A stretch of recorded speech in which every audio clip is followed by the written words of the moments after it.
que Deus conta como justiça é a fé que você acredita que Deus justifica o ímpio. Então deve haver um fundamento justo para um Deus santo para justificar o homem pecador. E este fundamento sólido é a obra de Jesus na cruz. Porque na cruz Jesus tomou os seus e os meus pecados em seu corpo. A Bíblia diz que Deus fez Jesus, que não conhecia pecado, se tornar pecado na cruz por nós, para que nós nos tornássemos a justiça de Deus nele. Pastor, como o senhor pode dizer isso? Eu vejo muita impiedade em mim, sentimentos errados, emoções erradas, pensamentos errados. Como o senhor diz que Deus me justifica? Bem, como você pode explicar Jesus sendo feito pecado na cruz com seus pecados, não tendo cometido pecado? Agora pode responder. Não tendo feito nenhuma justiça, eu posso ser justo. Aleluia! Posso ouvir um amém? Glória a Deus! Esse é o Evangelho de Jesus Cristo. E temos esquecido que o Evangelho de Jesus Cristo, se você olhar para o mundo hoje, o mundo está pedindo, o mundo está clamando. Eles nem sabem por que clamam, mas clamam por amor, que só vem de Deus. Com todos os nossos aparelhos modernos, com inteligência artificial, ChatGPT agora avançando cada vez mais, e todos os dispositivos que temos inventado para ajudar nossas vidas, tudo isso deveria ajudar nossas vidas. Mas temos mais pessoas sofrendo de problemas mentais, e temos pessoas sofrendo, casamentos terminando, e todo tipo de guerras e pessoas satisfazendo a carne e ódio. Eu nunca vi tanta gente com tanto ódio por tanto tempo. Qualquer coisa ficam com raiva. Já viu? Tanta gente com raiva. So many angry people all over the world. The precious love of Jesus they have never heard. If you don't go, if I don't go, if we don't go, how will they know? Certo? Então eu me esforço para todo sermão pregar o Evangelho. Temos complicado o cristianismo. Se você assistir a vídeos no YouTube, vai descobrir que o cristianismo está tão envolvido no fim dos tempos, e de certa forma isso é verdade. Existem algumas verdades, mas certifique-se que estão baseadas na Bíblia. Ninguém pode dizer isso está acontecendo porque é o quarto cálice da ira de Deus sendo derramado. Isso aqui está no Apocalipse, estamos entrando na tribulação. Ninguém pode dizer isso. Todas as gerações, quando tinha algo ruim acontecendo, dizia que era o fim dos tempos. Não chegamos lá. Como sabe disso, pastor? Porque ainda estamos aqui. A igreja ainda está aqui. A Bíblia diz, no cenáculo Jesus disse, na casa de meu pai há muitas moradas, eu vou preparar-vos lugar. E quando eu for vos preparar lugar, voltarei e vos receberei para mim. Percebeu que não falou de anticristo, de grande tribulação? Ele ignorou tudo isso porque o arrebatamento é algo secreto para a sua própria igreja. Ele vai nos resgatar antes de qualquer pessoa perceber. A Bíblia diz, em um piscar de olhos seremos transformados. E a primeira coisa vai ser o corpo. E eu quero falar algo sobre os nossos corpos. A ressurreição de Jesus Cristo não foi como a de Lázaro, eu já disse isso antes. Lázaro foi ressuscitado por Jesus para morrer depois. Essa não foi a ressurreição do nosso Senhor Jesus. Jesus ressuscitou dos mortos para nunca mais morrer. E nós estamos nessa ressurreição. Na verdade, eu disse estamos nessa ressurreição, não vamos estar. Já estamos nela. Então, mesmo que nosso coração pare de bater e nosso corpo morra, não somos o corpo, somos espírito e alma. Nosso corpo é a casa em que vivemos, nossa roupa terrena. Enquanto estamos na terra, se ele morrer, poderemos olhar para ele, poderemos ver o hospital, o lugar onde estamos, e depois subiremos, para esperarmos pelo nosso corpo quando Jesus voltar. Amém. E o poder da ressurreição é tão grande que, mesmo que alguém esteja morto, no mar, no livro de Apocalipse, o mar vai devolver os mortos. Você já leu isso no livro de Apocalipse? Então, às vezes as pessoas perguntam, e isso ainda é meio que um debate no meio cristão, enterrar ou cremar. Entendemos que por causa da escassez de terra em Singapura, é mais fácil você cremar. Alguns dizem, não devemos cremar, devemos enterrar. Deixa eu dizer algo. Mesmo se houver cremação, se o mar pode devolver os mortos, imagine o estado do corpo no mar. Os átomos estão espalhados, talvez nos estômagos dos peixes. Mas o poder da ressurreição, a vitória sobre a morte é tão grande que Deus sabe onde está cada átomo. O seu poder entra e ressuscita e junta tudo. Que vitória! Não estaremos flutuando no céu. Teremos um corpo. Poderemos apertar as mãos, bater as mãos, certo? Amém. Nós não vamos ficar vagando por aí como uma alma ou um fantasma. Teremos um corpo glorificado. A Bíblia diz como o corpo de Jesus, exceto o corpo de Jesus. Ele disse para os seus discípulos, toque em mim. Ele tem carne e ossos, certo? Mas ele podia aparecer e desaparecer. Esse corpo não pode. Ele aparecia e desaparecia. Não é que ele estava invisível, não. Ele podia estar lá e, de repente, ele desaparecia e já estava na estrada de Emaús, 10 quilômetros de distância. Ele transcende o tempo e o espaço, esse novo corpo. E você nunca vai morrer. Sempre vai parecer como um Mr. Universo. Amém? Vou pedir o pastor Lawrence para fazer a pose, ok? Quanto mais você ri, mais eu me sinto insultado. E as mulheres vão ser como a Miss Universo. Não vai haver enfermidade ou qualquer tipo de doença. Por quanto tempo? Para sempre. Nem vai se sentir entediado. Sem entretenimento. Tudo que você vê vai ser entretenimento. Amém? Para sempre. Amém? Então Jesus tinha tudo isso para falar com seus discípulos no cenáculo. E a primeira coisa, o último ato de Jesus antes de ir para a cruz, lembre-se, o que é o Evangelho? O Evangelho é crer que Deus te justifica sendo você ainda ímpio. Amém? É por isso que é justiça pela fé. Amém? Você me entende? Certo? E eu compartilhei sobre o lavar dos pés. Jesus lavou o pé dos discípulos. E eu ainda não terminei sobre o lavar dos pés. Quero falar sobre outra coisa, mas vamos ver a lavagem dos pés. Em João, capítulo 13. Ora, antes da festa da Páscoa, sabendo Jesus que era chegada a sua hora de passar deste mundo para o Pai. Eu amo isso. Ele não estava partindo para lugar nenhum. Ele estava indo ficar com o Pai que o ama. Amém? Ele estava indo para uma pessoa específica. E lembre-se que os seus entes queridos que já se foram estão indo para uma pessoa, não somente para um lugar. Certo? Tendo amado os seus, eu amo isso. Tendo amado os seus que estavam no mundo, amou-os até o fim. E a expressão até o fim aqui é ao máximo, completamente.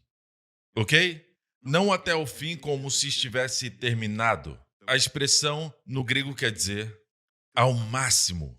Durante a ceia, tendo já o diabo posto no coração de Judas Iscariotes, filho de Simão, que traísse a Jesus, sabendo este que o Pai tudo confiara às suas mãos. Perceba que ele mencionou a traição e depois que Jesus sabia. Então, do que estamos conscientes? Certo? Do que Deus tem nos dado ou do que o diabo está fazendo? Depois Jesus disse, um de vós há de me trair. Mas do que Jesus estava consciente? Sabendo Jesus já sabia.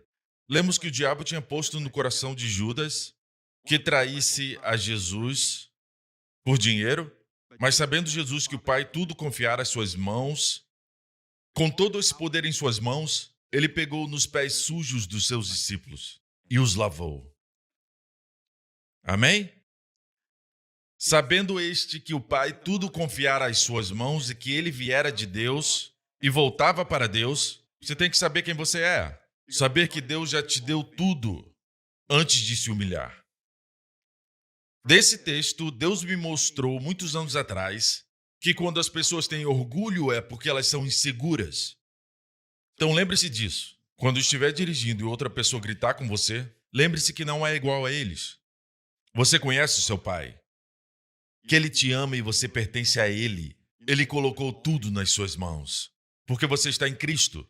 Como co-herdeiro de Cristo, Deus colocou tudo nas suas mãos. Alguém pode estar sofrendo, você não sabe o que está acontecendo, talvez algum problema em casa, no escritório, e está descontando em você, porque você não é a causa, você é o destinatário da causa de algo que aconteceu antes. Se nos colocarmos no lugar das pessoas que às vezes acusamos, sabe, nós não sabemos o que estão passando. Às vezes você vê um pai gritando na frente dos professores por causa do seu filho. Você sabia que a criança daquele pai é autista? E aquele pai ou mãe vivem com aquela criança. Não pode ter paciência com aquela mãe? Temos que nos colocar no lugar dos outros.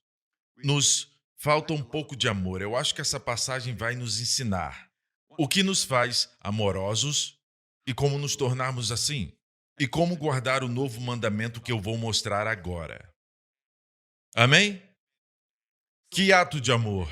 Sabendo este que o Pai tudo confiara às suas mãos, assim como José, sabendo que todo o poder do Egito estava em suas mãos. E os irmãos que o traíram estavam agora na frente dele. O que ele fez com o poder que tinha? Ele era agora o governador do Egito, o homem mais poderoso além de Faraó, o braço direito de Faraó, e olhou para os seus irmãos que o traíram anos atrás, agora estão na frente dele. Com todo o poder que tinha, ele os perdoou. Cheguem perto de mim, meus irmãos.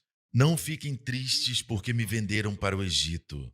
Vocês acham que me venderam, mas Deus me trouxe aqui para salvar muitas vidas.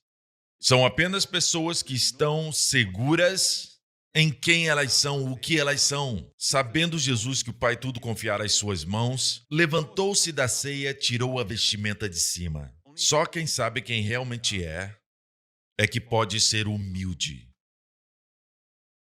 Levantou para lavar os pés dos discípulos e Pedro falou: eu não. Vou ser o primeiro papa?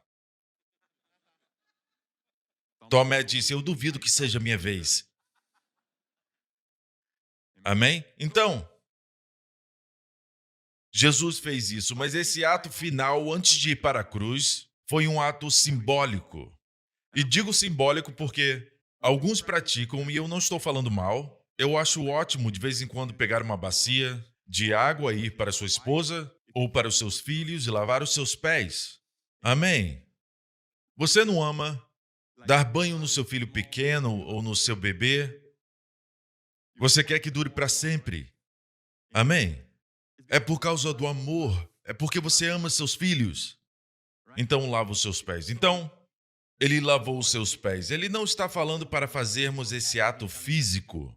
Porque mais tarde ele disse: vocês me chamam de Senhor e Mestre? Se eu sou seu Senhor e Mestre e faço essas coisas, bem-aventurados são se praticarem isso. Ele nos deu o segredo da felicidade. Vamos ler essa passagem bíblica. Ele disse: porque eu vos dei o exemplo para que, como eu vos fiz, façais vós também. Bem-aventurados sois se as praticardes. E bem-aventurado aqui é Macarios, que é a palavra feliz. Felizes. Irmãos, se lavarmos os pés uns dos outros, de novo, não é físico. Se você quer lavar os meus pés, vá em frente. Amém? Não há nada de errado com isso, ok? Nada de errado com lavar os pés. Mas foi um ato simbólico. Porque quando ele chegou em Pedro, Pedro disse: nunca me lavarás os pés. E Jesus falou: o que eu faço agora, você ainda não entende, mas vai entender depois. Você se lembra? Agora, Pedro entendia, era lavar os seus pés, que Jesus estava sendo humilde. Todos ali entendiam isso. Então não era um ato físico. O que eu faço não o sabes agora, compreendê-lo-ás depois. O que significa que quando ele voltou para o Pai, ele se assentou à destra de Deus. E sabe o que ele faz agora, como seu sumo sacerdote? Está lavando os seus pés. Todos os dias. É meu privilégio essa manhã lavar os seus pés.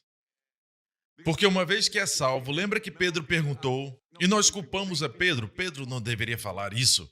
Ele sempre fala coisa errada na hora errada. Eu espero que ele tenha colocado um perfume nos seus pés. Sempre está falando besteira e, na verdade, deveríamos agradecê-lo por ter feito essas perguntas, porque agora sabemos a resposta. Sabe aquelas pessoas que fazem o amigo fazer uma pergunta que você não quer fazer? Você culpa o seu amigo, mas agradece porque ele perguntou. Na classe. Não estou certo? Então, por que Pedro falou, nunca me lavará os pés? E Jesus falou, se eu não lavar seus pés, não tens parte comigo, não em mim. Isso é salvação. Comigo quer dizer que não pode fluir comigo. Você está indo para um lado, eu estou indo para o outro. Não tens parte comigo, não é en, é meta em grego. Meta quer dizer junto, comigo. Se eu não te lavar, não tens parte comigo. E ele falou, não somente os pés, mas as mãos e a cabeça. Ele foi ao extremo. Você conhece alguém assim? Muito dramático. Uma hora aqui, não pode ficar no meio da estrada. Ou ele vai para o outro extremo. Conhece alguém assim? Vê essa pessoa todo dia no espelho? É sempre assim ou assim? Finalmente, algo é bom, quero 10 vezes mais. Então, Jesus disse, o que eu faço agora você não entende. E ele falou, lava meus pés, minhas mãos, minha cabeça. E Jesus disse, quem já se banhou, olha o que ele disse, quem já se banhou não necessita de lavar senão os pés. Quanto ao mais está todo limpo. Eu amo isso. Quem já se banhou quer dizer o banho que tomamos quando fomos salvos. Quando aceitamos a Jesus, recebemos esse banho. É chamado de lavagem e regeneração do Espírito Santo. Lavagem da regeneração. E esse banho não pode ser repetido. Uma vez que é salvo, você é salvo. Eu não falo de quem professa. Aqueles que professam ser salvos. Professam ser cristãos. No papel, eles escrevem cristão como religião. Professar não quer dizer que você é cristão. Deus quer possessores da vida eterna. Ok? Amém? Então, vamos lá. Jesus disse, quem se banhou está todo limpo. Meus irmãos, vocês já deixaram essas palavras se aprofundarem nos seus corações? Você já meditou nisso, no fato de que você está completamente limpo? Você pode dizer, não pode ser, não pode ser. Hoje de manhã eu perdi a minha paciência, dirigindo para cá, Pastor Prince. Não, Deus olha para você e diz que está completamente limpo. Ele te justificou sendo você ainda ímpio, por causa do que Jesus fez.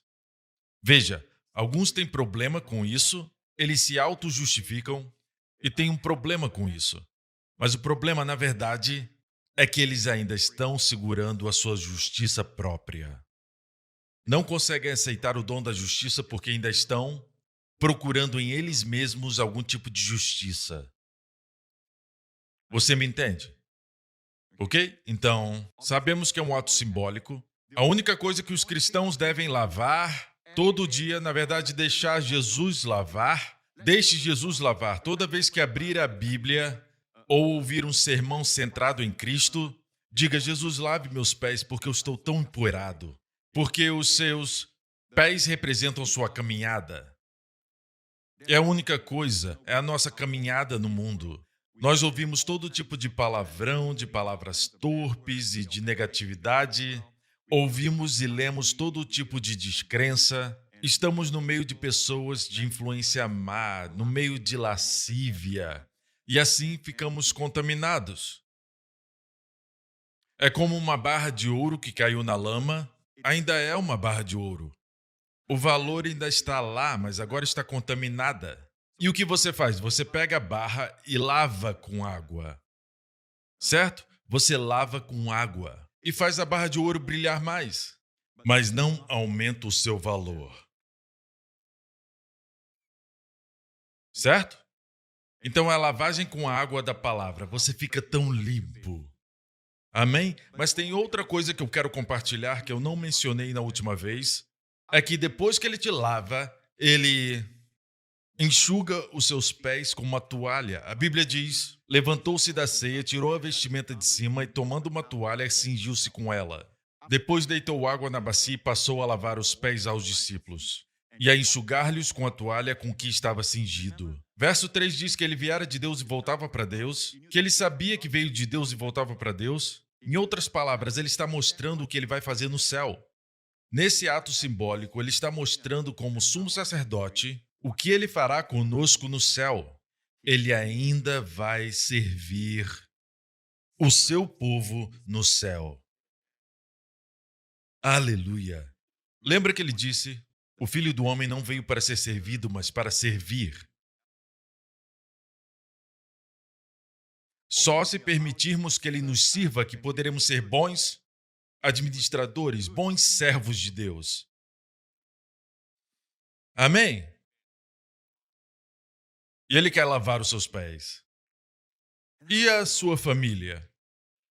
Você fala: fulano não lê a Bíblia. Então nós devemos ser a Bíblia para aquela pessoa. Suas palavras podem ser a lavagem para aquela pessoa. A pessoa pode não ter nenhum interesse em ouvir pregações, ouvir para a igreja, mas você se encontra com ela e quando se encontra, é seu privilégio lavar os seus pés. Você vai ficar feliz. Jesus disse isso. Serão bem-aventurados se fizerem isso. Fale para ela sobre Jesus, fale para ela algo que ela pense, talvez tenha que voltar para a igreja.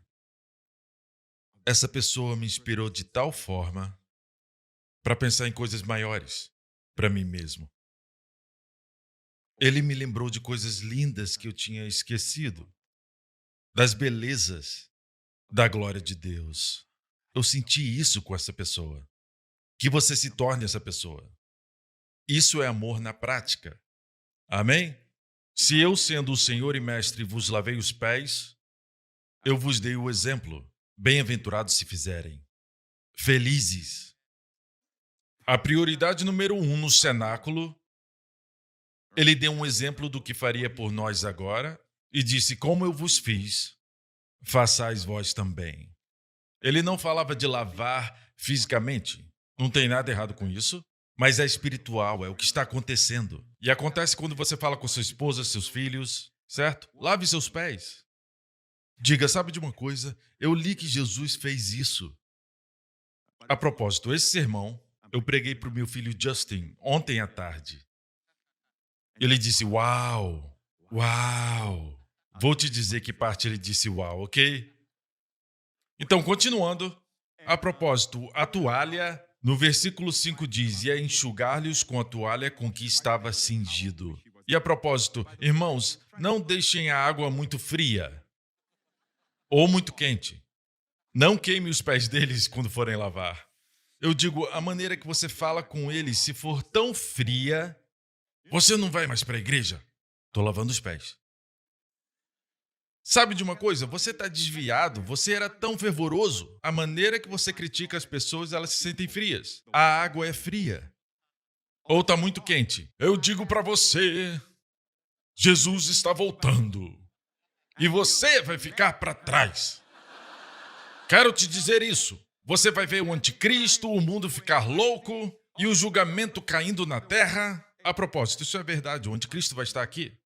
E o julgamento vai cair sobre a terra. Vão haver pestilências. Mas a Bíblia diz: voltarei e vos receberei para mim, antes disso acontecer. Por isso vos preparei lugar. Ok? Então, isso é muito quente para falar. Não, faça na temperatura certa. Então, não deixe os pés deles molhados, é desconfortável. Você fica refrescado antes ou depois do banho? Alguns se sentem refrescados durante o banho, refrescados debaixo do chuveiro, mas a maioria se sente refrescado e limpo depois do banho. Depois do banho, você sente vontade de pular na lama? Quer treinar de novo? Então não tem que dizer às pessoas, não peque, porque depois que elas são lavadas, não vão querer pecar. As pessoas deixam a igreja porque se sentem sujos. Já que eu estou sujo, não me importo em ficar mais sujo. Mas se eu estou limpo, eu não quero me sujar. Vamos, pregadores. Vamos lá, pastores. Preguem o evangelho.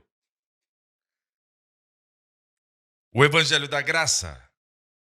Não qualquer outro evangelho, um outro Jesus, mas o evangelho da graça. Paulo disse para dar testemunho do evangelho da graça. Posso ouvir um amém? Glória a Deus. Então ele se cingiu com a toalha. Se olhar a palavra grega para toalha, toalha é a palavra lontin, que é um pano de linho. O linho representa a justiça na Bíblia. No livro de Apocalipse diz, porque o linho fino são as justiças dos santos. Os santos, no fim dos tempos, se vestirão de linho fino. Linho fino é a justiça dos santos. Mas de quem é essa justiça? É um substantivo, não um verbo. Em Isaías 11 fala sobre os 7 espíritos do Senhor que repousarão sobre o Messias, o Senhor Jesus. E aqui estão as características. Em Isaías 11, 5... E a justiça será o cinto dos seus lombos.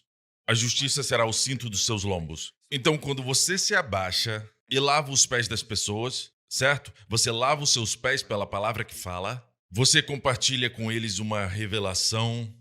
Depois seque com uma toalha. Deixe-os com a sensação de que são justos em Cristo. Faça com que as pessoas se sintam justas em Cristo. Não culpados, não sujos, mas justos em Cristo. Não se esqueça dessa toalha. Essa é a parte final. Sempre, sempre, e por algum motivo através dos séculos, especialmente, é como se fazer as pessoas conscientes do pecado fosse uma coisa muito prevalente. E a Bíblia diz que na antiga aliança, o caminho da antiga aliança é a letra que mata, que condena. O ministério da condenação teve glória, não diz que não teve glória. Era o ministério da lei. Mas o ministério da justiça excede em glória. E é isso que Deus está levantando nesses últimos dias. Como ele faz isso? Dando a você, ministrando a você. Condenação? Não. Justiça. O diabo tem medo disso, por isso que ele ataca esse ensinamento. Ele também é um assassino de reputação. Ele tenta difamar as pessoas e tenta fazer com que elas parem de pregar essa mensagem. Por que ele faz isso? Escute bem. Vou falar uma vez para você entender. Romanos 5,17. Pela ofensa de um homem, Adão, a morte reinou. Alguém pode dizer, eu não acredito em Deus, não acredito na Bíblia, mas uma coisa você acredita, na morte. É final. Ela é um testemunho que a Bíblia é verdade. E todos sabemos que não queremos morrer. Todos sabemos que a morte não é para nós. Todos sabemos que não deveria fazer parte da humanidade. Mas por quê? Sem o conhecimento não sabemos por que morremos. Não é natural. Ver um bebê morrer não é natural. Foram feitos para envelhecer. Nem precisam envelhecer, mas precisam viver a vida.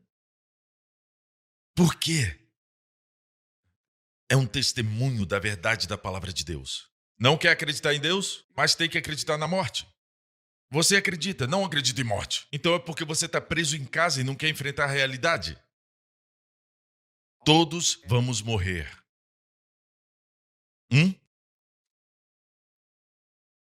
Eu falo isso no geral, mas nós esperamos o arrebatamento. Porque a Bíblia diz que nem todos morreremos. Na verdade, ela fala, nem todos dormiremos. Diz, nem todos dormiremos. Isso quer dizer que alguns de nós seremos arrebatados quando Jesus voltar. Glória a Deus.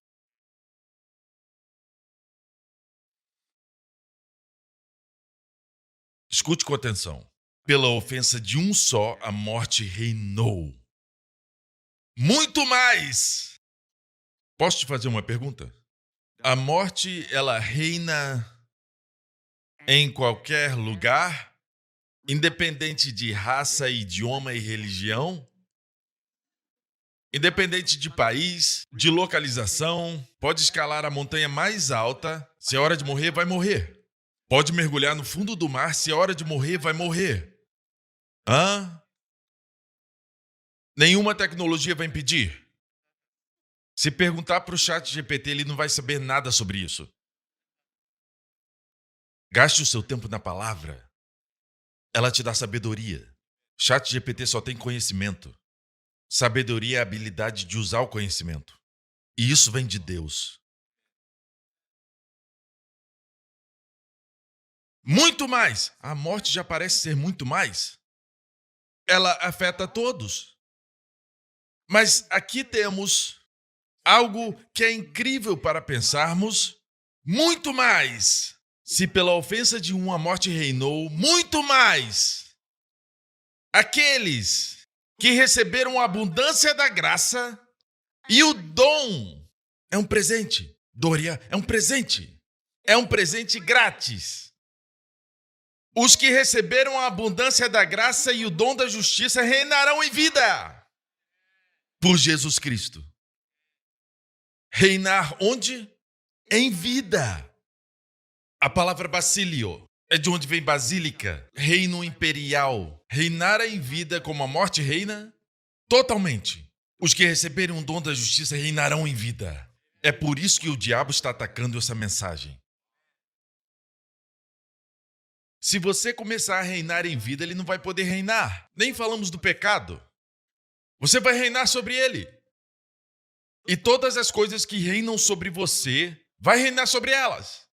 Isso foi prometido no Antigo Testamento. Deus prometeu a Abraão que pela semente dele as nações seriam abençoadas e reis sairiam dele.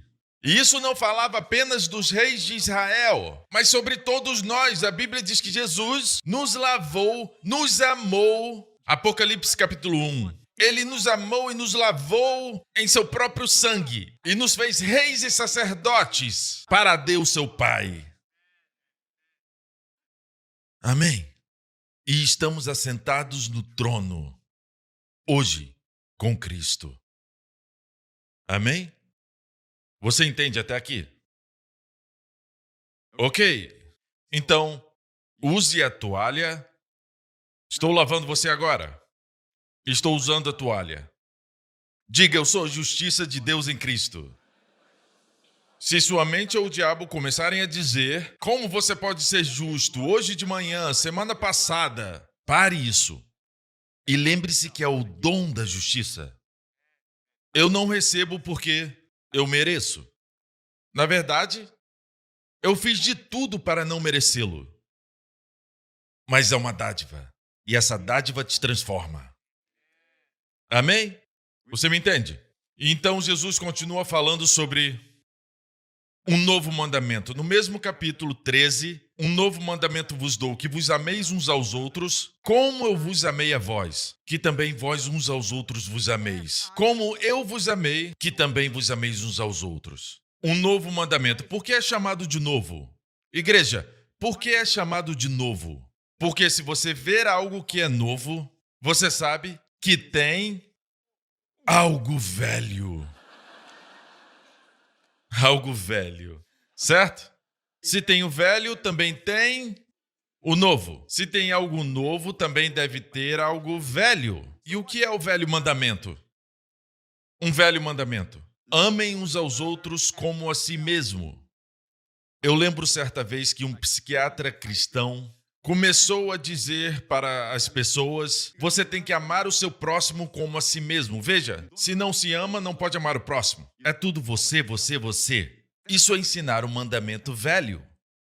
Mas no novo mandamento, mas nós já sabemos que não estamos debaixo da lei, mas debaixo da graça. Não da lei de Moisés. Moisés representa a lei, certo? Não estamos sob a lei, mas sob a graça. Jesus disse: vou dar para vocês um novo mandamento. E eles disseram: uau! Que mandamento é esse? Foi no cenáculo. Ameis uns aos outros assim como eu vos amei. Agora tem que descobrir como Jesus os amou, e ele tinha acabado de demonstrar. Ele os amou. Tudo começou com tendo-os amado, os amou até o fim, e os amou lavando os seus pés, e os amou revelando coisas a eles. E aqui ele diz para eles: amem uns aos outros como eu vos amei. Lavem os pés uns dos outros como eu lavei o de vocês. Entendeu? Se não entende o amor de Jesus por você, não vai poder amar. Mas, pastor, a Bíblia diz: amarás o teu Deus de todo o teu coração, com toda a sua alma, com todo o entendimento, com toda a sua força. Esse é o maior mandamento. Quantos já ouviram isso? Já ouviu isso? Concordamos que é o maior mandamento e ainda está sendo pregado como o maior mandamento, certo? E eu não contesto isso. Jesus mesmo disse esse é o primeiro e maior mandamento. Quando perguntaram para ele qual é o maior mandamento, ele respondeu: amarás o Senhor teu Deus de todo o coração. Ele nasceu sob a lei, viveu sob a lei, para resgatar os que estavam sob a lei. Ok? Durante esse tempo, ele operava como o Messias para Israel. Falou para os discípulos: não sigam o caminho dos gentios. Seu ministério principal foi para os judeus. Depois que morreu, foi para todo mundo. Judeu e gentio, ok? Porque Deus amou não somente os judeus, mas o mundo, que deu seu único filho. Então, Jesus nos ensinou, na verdade, o seu público direto foram os judeus. Quando perguntaram qual o maior mandamento, mas ele sabia que iria trazer o novo mandamento. Agora, olha isso, igreja. Qual o mandamento? Amarás o teu Deus de todo o coração, de toda a alma, entendimento e força. Toda vez que alguém me diz isso, eu pergunto: você já cumpriu?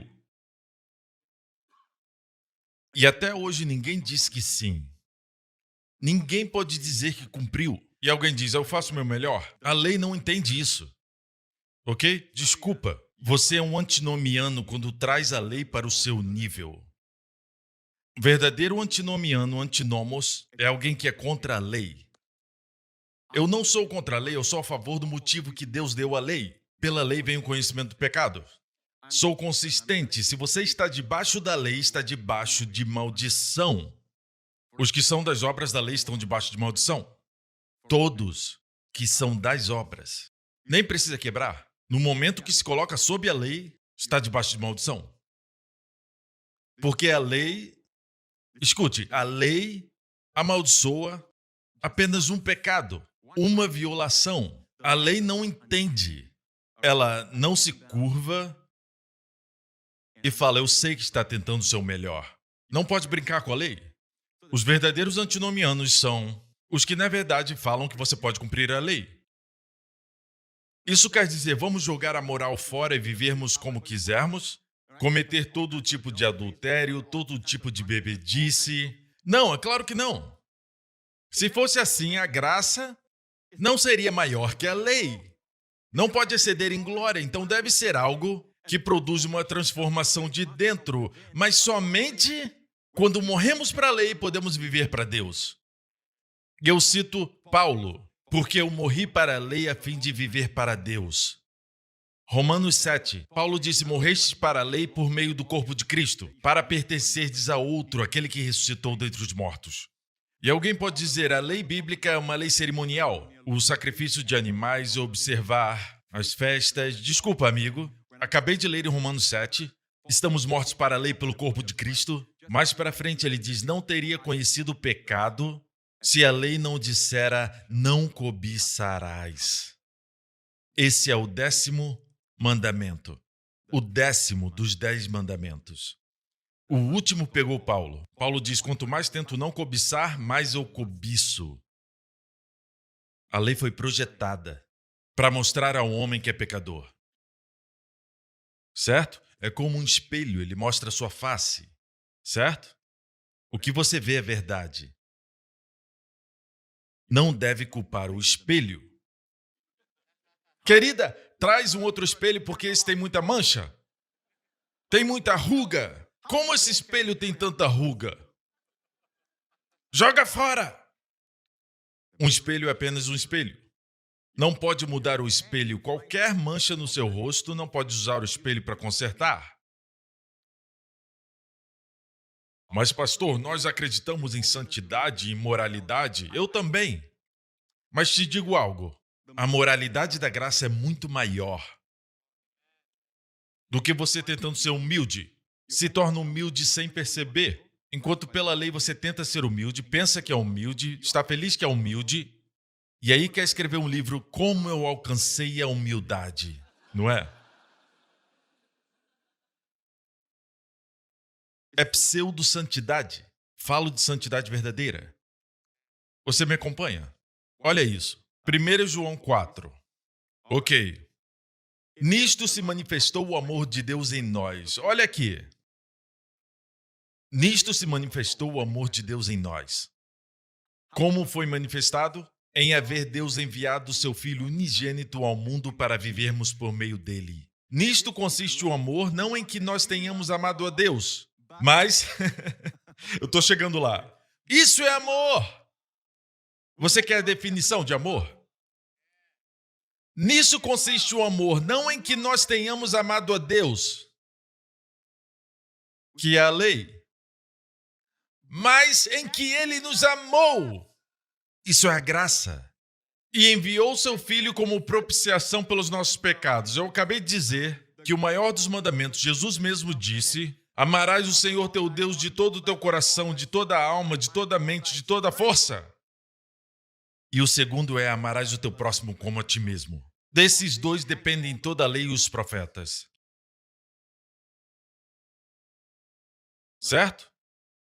Quando Jesus deu a lei para o jovem rico, ele disse, vende tudo que tem e dá para os pobres. Ele não diz isso para os crentes. Já notou? Foi só para esse cara. E ele foi embora. Ele não cumpria a lei. Jesus encontrou uma que o revelou a ele mesmo. Esse é o problema. Você pode ser bom em algumas leis, mas em algumas você vai falhar. E a lei que Paulo teve problema foi não cobiçarás. Não é algo que dá para ver de fora. Homicídio dá para ver de fora, não dá? Certo? Mas sabe de algo? Ninguém pode dizer que você está cobiçando.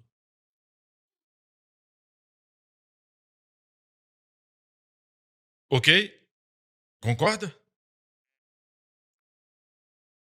O homem olha para a aparência, Deus olha para o coração. Não em que nós tenhamos amado a Deus. Ele está dizendo, não é a lei. Mas a lei diz, amarás o teu Deus de todo o teu coração. Mas isso não é amor.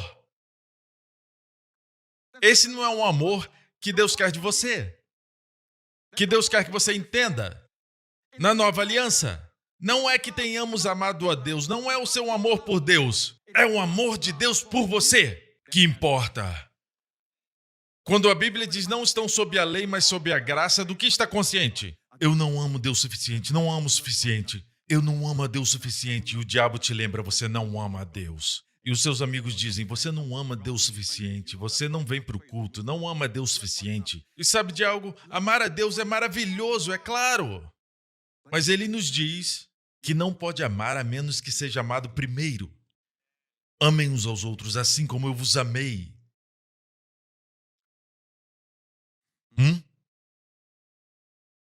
Jesus é o homem, nós a noiva. Ele nos amou na totalidade para nos tornarmos santos. Nos amou para termos paz, shalom. Ele nos amou e nós amamos porque ele primeiro nos amou. E enviou seu Filho como propiciação pelos nossos pecados. Esse não é um amor que diz, eu não olho para os seus pecados, eu finjo que não vejo nada. Não, é um amor que vê seus pecados, mas vê através da cruz de Jesus, totalmente eliminados. Por isso ele justifica o ímpio, baseado em fundamento justo, e diz, amados, se Deus de tal maneira nos amou, devemos nós também amar uns aos outros. Então, vamos mais para frente, ainda no capítulo 4. E nós conhecemos e cremos no amor que Deus tem por nós. Deixa eu fazer uma pergunta. Você sabe que Deus te ama? Você acredita nisso? Duas perguntas diferentes. Você sabe na sua mente, mas você crê?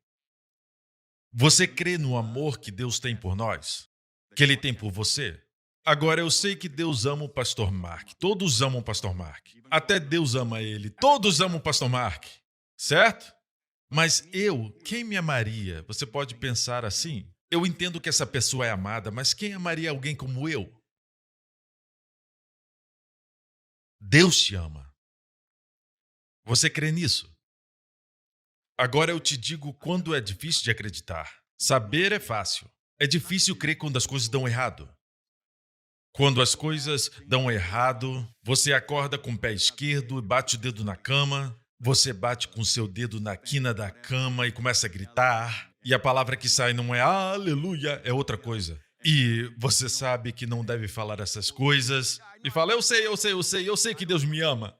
Mas tem que crer que Ele te ama. Ok? Então, há uma importante diferença, saber e acreditar. E nós conhecemos e cremos no amor que Deus tem por nós. Deus é amor, e aquele que permanece no amor permanece em Deus e Deus nele. Nisto é em nós aperfeiçoado o amor, para que no dia do juízo mantenhamos confiança. Aqui diz, nisto em nós é aperfeiçoado o amor. Algumas tradições dizem não em nós, mas conosco.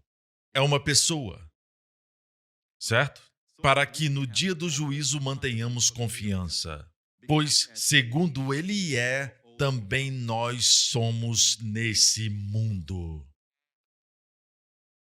Não segundo Ele era, como Ele é agora, à destra do Pai, coroado com glória e honra, acima de principados e potestades, e todo poder e domínio e todo nome que é nomeado.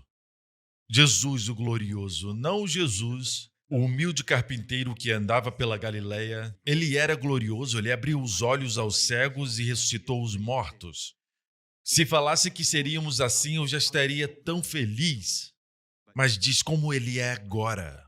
Também somos nós nesse mundo. Vocês sabem que eu tenho um ensinamento onde nós aplicamos isso para pessoas que estão doentes, e Deus me deu essa revelação muitos anos atrás. E muitos receberam a cura quando começaram a perguntar, Jesus tem diabetes à destra de Deus? Então, segundo ele é, também sou eu nesse mundo. E começaram a confessar, segundo ele é, assim sou eu nesse mundo. Uma senhora foi curada na primeira vez que eu preguei, tinha um tumor no seio, foi nos médicos e disseram, tem um tumor ali, e começou a confessar, Jesus, tu não tens um tumor, e me mostrou o relatório. Segundo ele é, ela escreveu no relatório, como Jesus é, assim sou eu nesse mundo. Jesus tem um tumor? Ela escreveu, Jesus tem um tumor? Eu ri quando ela me mostrou. Ela voltou para o médico e o médico não encontrou o tumor. Seja o que for, confesse como ele é, assim sou eu nesse mundo. E eu te digo que ele é forte e ele também é jovem. A Bíblia diz, o orvalho da juventude está sobre ele. Ele é santo, você também. Ele é justo, você também. Ele está sob o favor de Deus, você também. Amém? Ele está acima do Covid, você também. Eu aprendi a adicionar isso. Às vezes eu nem oro por proteção, eu só oro, Pai, te agradeço que estou assentado com Cristo bem acima do Covid, bem acima da doença, bem acima do diabo. É uma sensação maravilhosa saber que o Salmo 91 é uma realidade na nossa vida. Aquele que habita no esconderijo do Altíssimo. A palavra ali é se assentar. Aquele que se assenta no esconderijo do Altíssimo, à sombra do Onipotente descansará.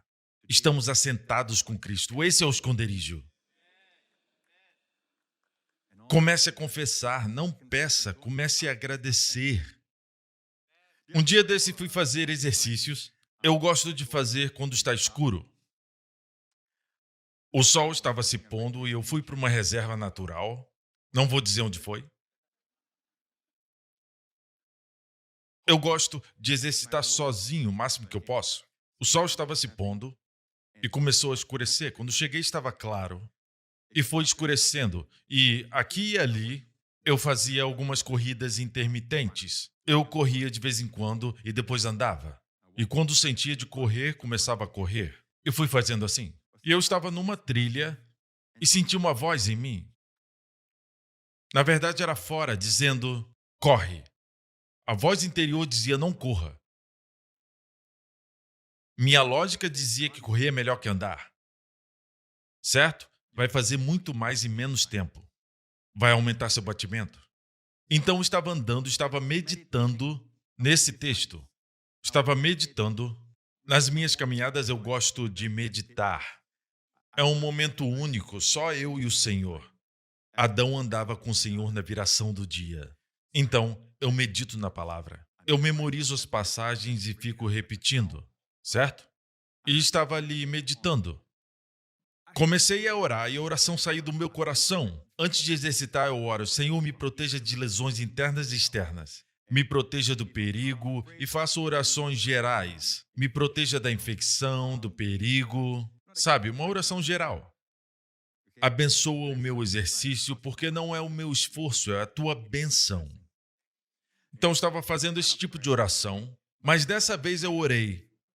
Senhor, me proteja das cobras. E é muito raro eu orar assim. Proteja-me das cobras. Eu comecei a rir. Que oração engraçada para fazer. Senhor, proteja-me das cobras. E nessa reserva, quase não se escuta. Sim, tem cobras. Eu já li que tem cobras ali. Mas dizem que se deixar quietas, elas não fazem nada. Sabem que tem gente ali e não chegam perto. A não ser que você comece a andar no meio do mato. Elas geralmente não atacam. Elas são tímidas. Mas nesse dia eu orei. Senhor, me protege das cobras. Estava escuro. Lembra da voz que disse, corre? Foi assim. Então comecei a andar. Não corri, porque sabia. Toda vez que escuta a voz de fora e uma voz interior, escute a interior. O diabo não está dentro de você. Glória a Deus! O Espírito Santo está dentro de você. Deus está dentro de você. O diabo está fora. Confie. Todo tipo de persuasão vem da voz exterior. Escute a interior. Se não tem um sinal verde, não é verde, é amarelo, espere. Amarelo é para esperar. Não tente avançar o semáforo de Deus. Amém? Ore mais. Fale com a sua família, especialmente com a sua esposa. Amém? Sinal verde, pode agir. Amém? Então, eu aprendi isso. E ela disse, ande, e eu andei. Enquanto andava, eu vi o que parecia um galho no meio do caminho e não tinha ninguém ali comigo. Parecia um galho torto e eu cheguei mais perto, mais perto, mais perto, até chegar, eu diria, talvez 1 metro de distância.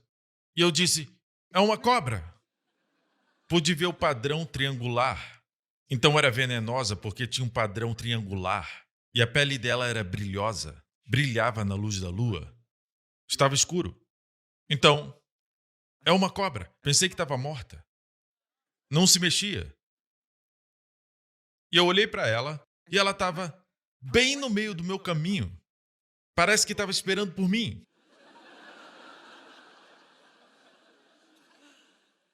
Então, eu olhei e parecia morta, porque a cabeça estava meio achatada. Estava para baixo.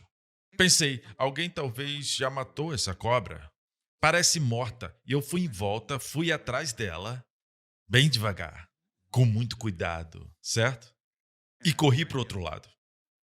E mais tarde um casal chegou, certo? Um rapaz e uma menina. E falei, cuidado, tem uma cobra lá, eu acho que ainda está lá. Só para avisar que tem uma cobra. Falaram, ok. E a cobra virou rapidamente. Virou muito rápido. E foi pelo caminho que eu vinha. E pensei que estava morta. E a menina gritou, que medo, ela anda muito rápido. Meu coração acelerou. Eu andei em volta dela e achei que estivesse morta. Ela era bem rápida. E na mesma hora lembrei da oração que fiz. Protege-me das cobras. Você acredita que eu estou pregando isso em Singapura? As pessoas acham que aqui é só cidade. Para os nossos amigos internacionais, aqui não tem cobra no meio dos prédios. Ok? Não tem. E naquela noite, quando dormi, sonhei com aquela cobra. E fiquei agradecendo a Deus, Senhor, obrigado por me livrar daquela cobra. Então orem por mim quando eu estiver preparando as mensagens da semana. Pode fazer isso? Sim, amém. Ok, vamos encerrar a mensagem. As decisões que fazemos são baseadas no amor de Deus. Na nossa falta de entendimento, Deus nos ama. Não sabemos lidar com as dificuldades da vida, especialmente na igreja, certo? Dificuldades, problemas, dúvidas nas nossas vidas. Onde encontramos respostas? Deus tem resposta, sim, mas parece que Deus não fala comigo. Como Deus responde? Você quer saber como? Para sua dificuldade, sua dúvida, você gostaria da resposta de Deus? Você quer isso?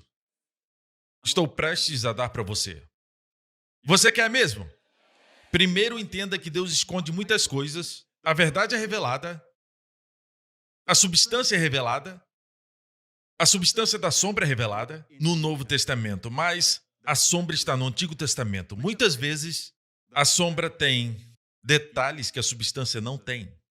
A substância mostra o que é, mas se quiser estudar mais, você vai para a sombra. A sombra do sumo sacerdote. Jesus é o sumo sacerdote.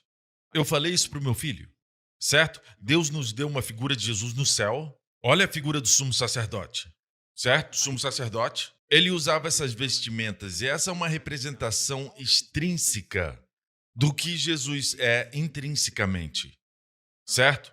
Vejamos. Na mensagem de hoje nós vamos focar especialmente no peitoral. Consegue ver? Se aproximamos do peitoral, podemos ver, ele tinha os nomes das 12 tribos de Israel. Os nomes das 12 tribos. Veja. Observe que são representadas com pedras preciosas. Temos o rubi, o diamante, a ametista, a safira. São todas pedras preciosas. E fala que estava gravado no coração do sumo sacerdote. Coração quer dizer amor. Você está me entendendo? Coração representa amor. Como guardamos o novo mandamento do amor? Temos que ver os nossos irmãos no coração de Jesus. Ok? Vê-los no coração do sumo sacerdote. Você sabe como ele nos vê no seu amor? Como preciosos. E mesmo assim, não nos perdemos na nossa individualidade. Cada tribo tinha uma cor diferente. Pedras diferentes, de igual valor, todas preciosas, mas ao mesmo tempo únicas. Não existem duas impressões digitais iguais, certo? Somos únicos e assim ele nos ama individualmente, não coletivamente no seu coração. Certo? Você me acompanha? Voltemos a João 13. A Bíblia diz assim: ditas essas coisas, angustiou-se Jesus em espírito. Em verdade, vos digo que um dentre vós me trairá. Então os discípulos olharam uns para os outros sem saber a quem ele se referia. Naquele momento foi a grande pergunta: quem trairá o Senhor? Como em uma reunião hoje em dia você pergunta: quem está tentando sabotar esse negócio? Você perguntaria isso. Quer saber a resposta? Amém. Como eu posso entender por que estou tendo esse problema no meu corpo? Será que é a comida que eu comi? Será que é o travesseiro que eu durmo? Que problema é esse? O que é isso? Você pergunta ao Senhor e vou te contar o segredo. Espero que eu tenha tempo. Temos tempo? Não vão embora, ok? Eu estou ciente do tempo, não se preocupe. Só estou brincando com vocês. E eles olharam uns para os outros. Você sabia que quando você olha para os outros não tem solução? Eu olho para você, você olha para mim. Eu olho para ele, ele olha para ela. É assim que acontece. A resposta só vem do Senhor. Então vamos continuar. Ora, ali estava aconchegado a Jesus um dos seus discípulos a quem ele amava. É a primeira vez que aparece essa expressão, aquele a quem ele amava. E aparece no evangelho do próprio João. João sabia que Jesus o amava. João que escreveu em 1 João mais tarde. E nós conhecemos e cremos no amor que Deus tem por nós. João realmente acreditava. Jesus amava todos por igual, até mesmo Judas. E fez um gesto que foi tão emocionante. Ele disse: é aquele a quem eu der o pedaço de pão molhado. Isso era feito para um convidado de honra. Eles pegavam um pedaço de peixe e colocavam no pão, e você alimenta a quem você ama. Assim que faziam, certo? Alimenta quem você ama, era um tipo de honra. Jesus pegou o pedaço de pão, colocou no molho e deu para Judas. Ele alimentou Judas, era um gesto para o convidado de honra. E diz aqui, ali estava aconchegado a Jesus um dos seus discípulos, aquele quem ele amava. Não é que Jesus o amava de forma especial, é que ele cria no amor. Ele acreditava nisso e quando escreveu o Evangelho de João, ele disse o discípulo a quem Jesus amava. Ele estava consciente disso. Não estava consciente? Nós amamos a Deus, que é a lei. Não que nós amamos a Deus, mas que Ele nos ama. João escreveu isso. Estava encostado no peito de Jesus, apoiado em Jesus, e disse: a esse fez Simão Pedro sinal, dizendo-lhe: pergunta a quem ele se refere. Simão Pedro fez um sinal para João. Pedro sentiu que estava distante. Sentiu como se não estivesse perto. A propósito, o nome João, Yohanan, em hebraico, significa graça de Deus. Pedro significa pedra, a mesma pedra que Deus escreveu as leis. Ok? E Pedro se vangloria de si mesmo, podemos ver isso no fim do capítulo. Ele disse: Senhor, por que não posso seguir-te agora? Por ti darei a própria vida. Respondeu Jesus: darás a vida por mim? Em verdade te digo que jamais cantará o galo antes que me negue 3 vezes. Pedro representa o crente que se orgulha do seu amor pelo Senhor. O seu amor é sincero. Pensou que podia depender do seu amor pelo Senhor, mas podia. Antes da noite acabar, ele negou a Jesus 3 vezes. Mas tinha outro discípulo que não dependia do seu amor pelo Senhor. Dependia do amor do Senhor por ele. E agora, voltemos um pouco antes. Pedro, porque ele dependia do seu amor pelo Senhor, ele sentiu uma distância de Jesus. Se depender do seu amor, sempre vai sentir uma distância. Não do Senhor, mas de você. Algo não está certo. Você precisa confiar em algo fixo, inabalável, imutável, que é o seu amor por nós. O seu amor por ele balança com os ventos, assim como uma árvore que balança com cada vento. Mas seu amor está fixado em você. Ele te ama até o fim. Até o fim. Amém? Então devemos estar naquilo que é inabalável. E João estava. Então Pedro, que representa a lei, que representa o cristão que confia no seu amor por Jesus, fez um sinal para aquele que é uma figura de quem confia no amor de Jesus. Vejamos uma ilustração de como eles sentavam. Eles reclinavam sobre a mesa. Você pode ver, os que estão de costas, eles reclinavam a mesa. Note que à direita de Jesus está João. Pode ver? Está à direita de Jesus. Era fácil para ele reclinar em Jesus. A propósito, ele era o mais jovem. E ele reclinava no peito de Jesus. Perceba que à esquerda estava Judas Iscariotes. E aqui ele está contando dinheiro. Certo? Dá para ver uma bolsa de dinheiro. Certo? Então, perceba Pedro que queria perguntar para Jesus: quem há de te trair?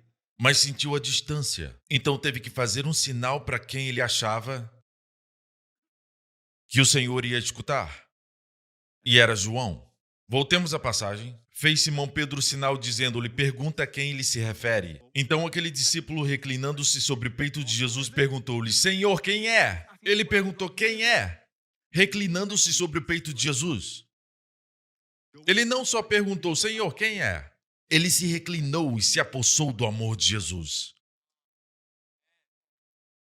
Senhor, quem é? Antes de perguntar, Senhor, quem é?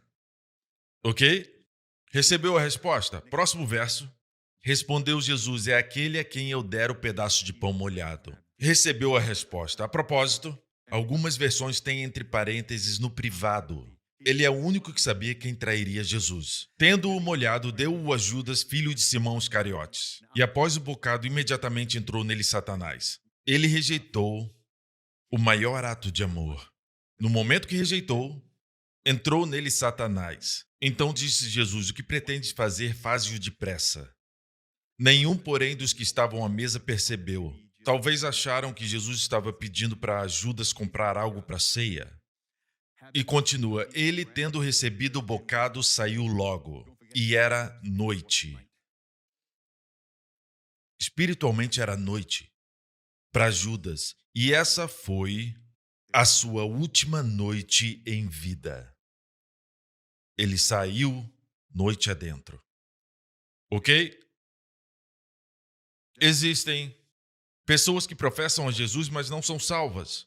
Alguns até o vendem, o traem, mas tem um que reclinava no peito de Jesus. Eu quero te encorajar a ser a pessoa que reclina no peito de Jesus. Amém? Voltemos ao sumo sacerdote e eu vou concluir com essa história. Houve um tempo na vida de Davi, quando ele estava em uma expedição com os seus homens, e a cidade de Ziclag, onde suas esposas e seus filhos estavam, e foram todos levados cativos. Vejamos a história. Foram levados cativos, nenhum deles morreu. Davi muito se angustiou, pois o povo falava de apedrejá-lo, porque todos estavam em amargura. Cada um por causa de seus filhos e de suas filhas. Porém, Davi se reanimou no Senhor seu Deus. Davi se reanimou em Deus. Imagine essa igreja querendo